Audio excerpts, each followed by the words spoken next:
I really enjoyed the last panel. I think what we're trying to do in the conference today is get a sense of what's really going to happen.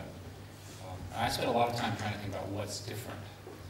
And it's worth actually saying right up front that I believe that the internet is by far the most disruptive technology that we will have seen in history, and even more disruptive, for example, than electricity and so forth. And the fundamental reason is because it has replaced the economics of scarcity with the economics of abundance.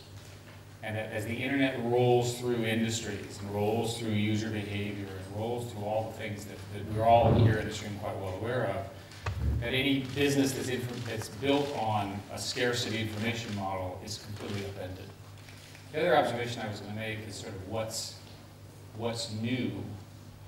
Because when you think about it, a lot of things are the same, right? People still talk on the phone, they still communicate, they still have vanity, they still have businesses, and so forth. And what's really new now is the concept of nowness, literally the right now. And the simplest answer is that if you send an email right now, you expect it to be answered immediately. If you send an instant message, you expect it to be answered immediately. And something has happened, and it's much more fundamental than people appreciate, is that we expect everything right now, whether it's social networks, as we were just talking about, or many other kinds of information. And that's actually a pretty big change for society as a whole. So this nowness notion drives everything, and nowness means life on the internet. And so my basic comment would be that all of us, all of you, all of the people in this building, certainly the Guardian and so forth, should start by approaching the world with an internet-first strategy. Think as though you didn't have your incumbency, you didn't have your current way of doing things, and start from the internet perspective. If you think about a government service, think of it that way. If you think about a social service, think of it that way. If you think about a research project, think that way. My current pet peeve is that public policy people spend an enormous amount of time writing reports that no one reads. Right? When you read the reports, which is rarely done, you discover that they're all assertions. Well, why don't we just ask rather than make the assertions? Since everyone has a mobile phone, just ask them. Just literally ask all the citizens a question. And some people will answer falsely and so forth, but you'll get a much more accurate answer, I suspect, than just estimating the way we have been doing for a while. And what's interesting is that this interconnectedness of the internet that I think we all now experience is also leading to some, and I'll show you some positives and negatives. It also gives us sort of an ersatz sense of connectedness, that somehow we're connected to everyone. And in many cases, a false sense of real relationships and so forth. And all of these are issues that society as a whole is going to have to work out. So the way to express that is, what is being taken from you when the internet stops working? What do you lose? And for each of you, think about, if the internet is down, what do you lose? In my case, I lose this enormous store of information that I enjoy consulting, represented by Google and others, that make me a more interesting, or hopefully at least more entertained person every day. Again, you may have a different answer. And what's really going on is that there are sort of three fundamental trends, which roughly are mobile, cloud, and networking. And the mobile stuff, which everybody here is very familiar with, is the hottest area of computer technology today. There are huge fights. Google, of course, is involved with competitive issues around a whole bunch of stuff in this area. But I would argue to you that mobile is winning, and if a corollary to internet first is mobile first. It's amazing to me that the smartest programmers, the most sophisticated people that I know, are building mobile applications first. Used to be PC and Mac desktop apps. They've moved. And why have they done that? Well, partly because of where the audience is. There are infinitely more mobile devices than there are PCs. You all know the numbers. It's a larger market. But there's some other reasons.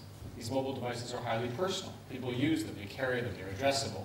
The mobile devices are, of course, a GPS, a cell phone, a browser, and so forth and so on, and occasionally you'll actually talk about them.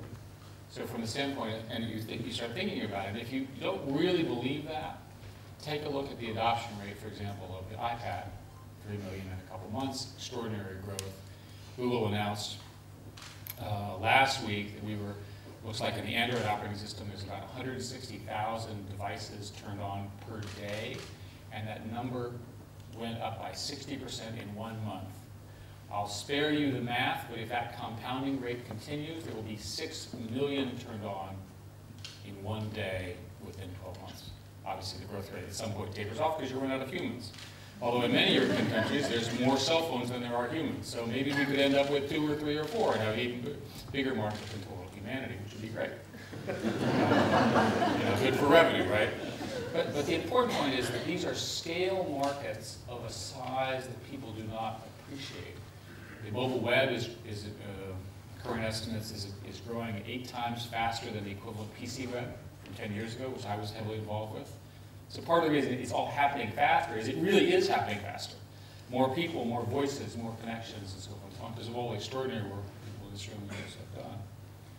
And what's interesting is that the targeting that's now possible with these mobile devices opens a lot of fundamental questions. So for example, it's obvious that, and I'm sure Alan will talk about this,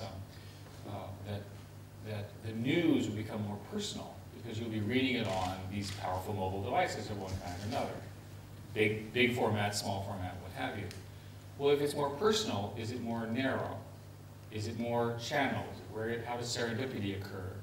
Do I end up auguring in and finding closer and closer social networks that restrict my field of view rather than broaden my field of view? There's a technology in computing called collaborative filtering, where what we do is if you guys and I are friends, and then we take the sum of your friends' networks who are anonymous to me, we take the sum of all of them, we look at a collaborative, we collaborate, we ask who is looking at what, and then we filter the result, and we can anonymously then sort of select things. But you can imagine that that will lead to all sorts of funny kind of biases based on your friends' networks. So what does it mean when your information source is informed by collaborative filtering of your friends who are more like you than not? More education, more racially, so forth and so on. You get the same idea. I don't know. To me, this is a very, very fundamental question. It's interesting that mobile devices have another impact. There are lots of ways in which this plays out.